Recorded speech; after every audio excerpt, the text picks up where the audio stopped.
Some of my viewers have been asking me a certain question. Should we collect microbrands? And you know, all microbrands and all major brands are fighting for your money. And not everybody has $8,000 or $10,000 to drop on an Omega, a Rolex, or even a Tudor, especially if you're starting out in this hobby, if you're a newbie. So today, guys, I'm going to explain the pluses, the minuses of microbrands, whether or not we should have them in our collection, and I'm going to share my personal opinion at the end regarding what I think.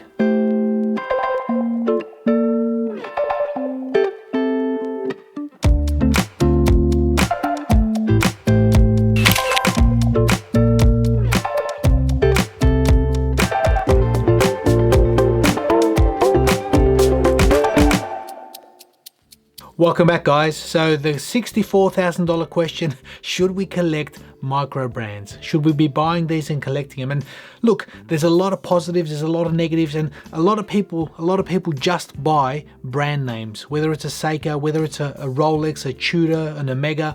It's got to be something that's been around for at least 50, 60 years, 100 years, that brings some sort of a pedigree to the actual brand. And with these things, that's one of the biggest things that we find with microbrands, is that they don't have a pedigree, they don't have a big history. And look, honestly, every brand that we have, every company that we buy from, regardless of the brand, they started off somewhere.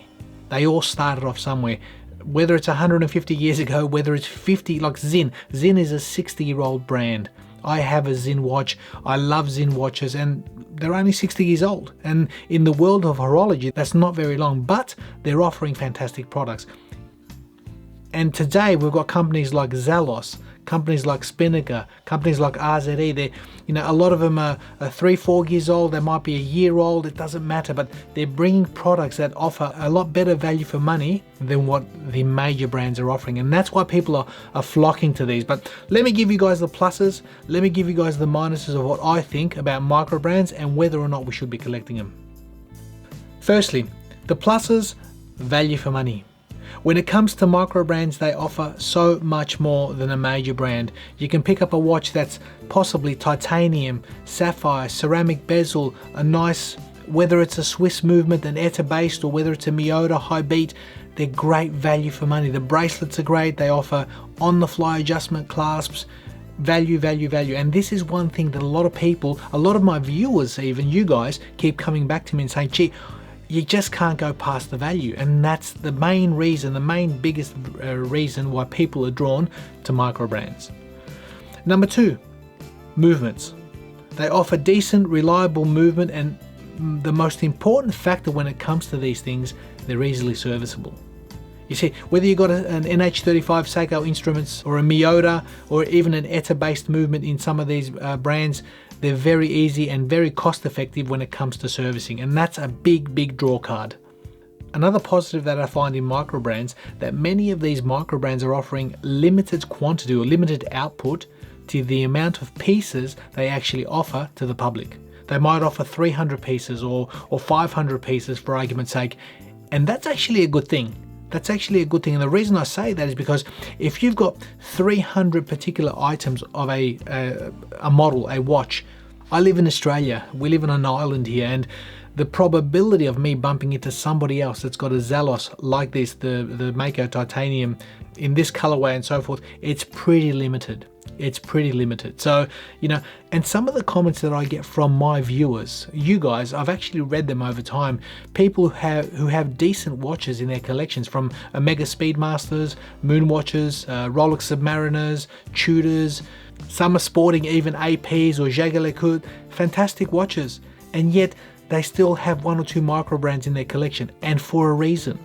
You see, sporting a watch during the day and doing a particular task which might endanger that watch, and when I say endanger, it's got the probability of getting banged up and scratched.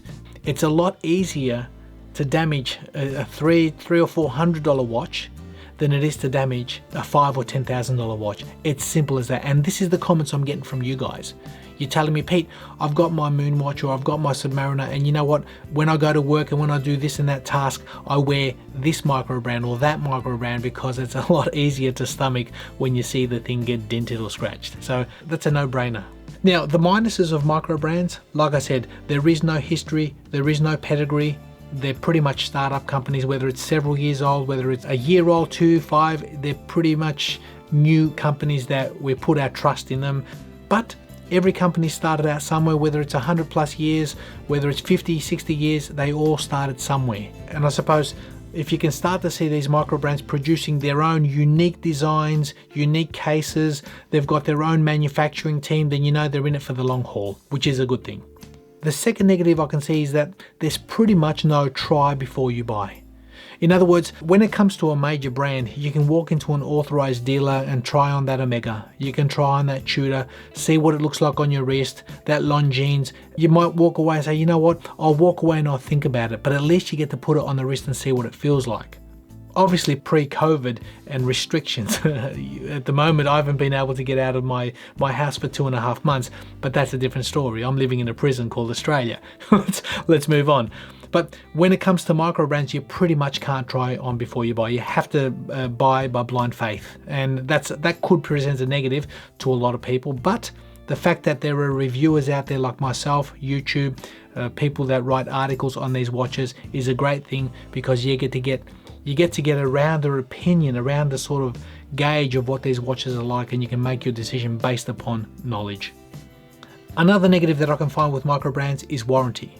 Some might offer 1, 2 or 3 years, it depends, but if the micro brand's not going to stick around for the long term, let's say you've got a 3-year warranty on a micro brand and 2 years later the micro brand's gone, where do you get the part fixed? Where do you get the actual watch serviced if something does go wrong? So that's something to consider.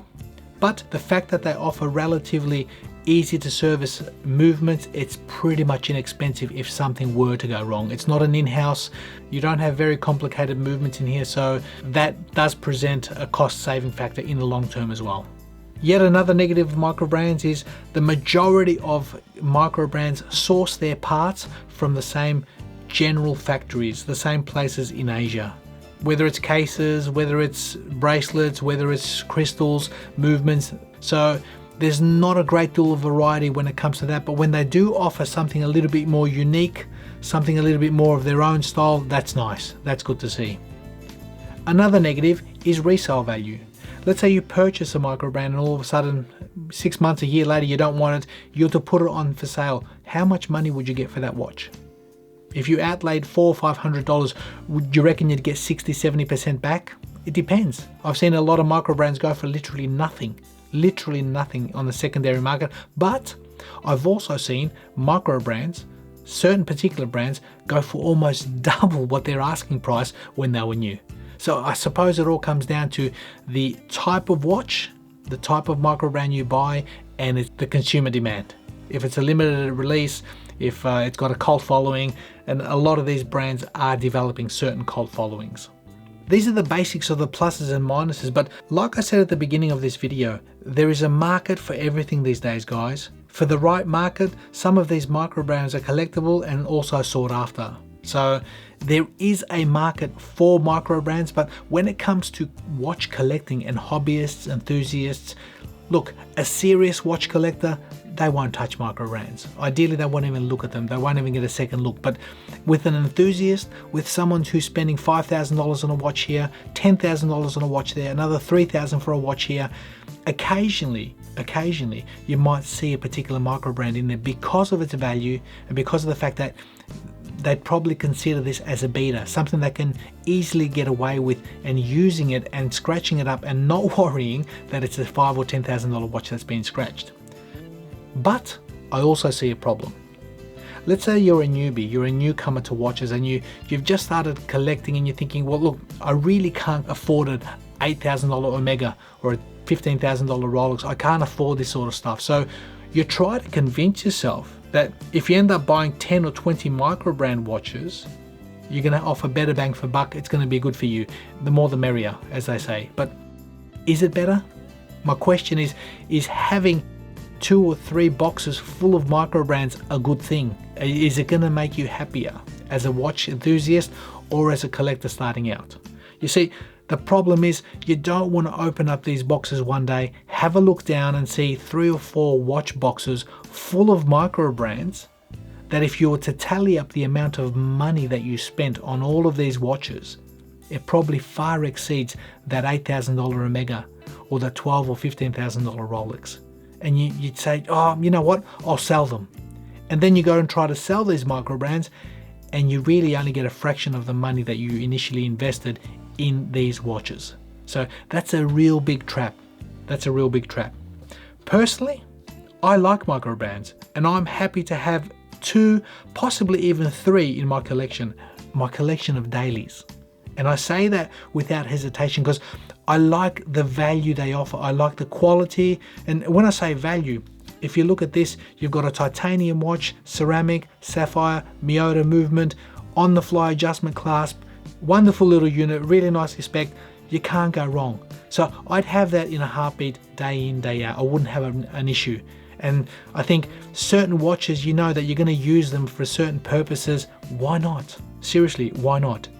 And like I said at the beginning, it's a lot easier to scratch this thing up than it is to scratch either a vintage collectible or a current $5,000 or $10,000 Swiss luxury watch. Finally, guys, I understand that one can easily get carried away because of the perceived value offered and fall into a very nasty trap of buying. My personal advice, if you can purchase a micro brand that offers excellent balance between quality workmanship, excellent design, and a quality movement as an overall package, then you should be well pleased with a handful in your collection. Like I said, a handful. That's me. That's me. My final word, guys, be patient and don't get carried away. They are great value, but don't end up waking up one day and having 50, 60 in your collection. Say, gee, I could have bought all these name brands if I'd saved that money. But that's how I feel about micro brands. I like them, I love them, I think they're fantastic value, but with limitation. You know, don't get carried away. Thanks for watching. We'll see you in the next video.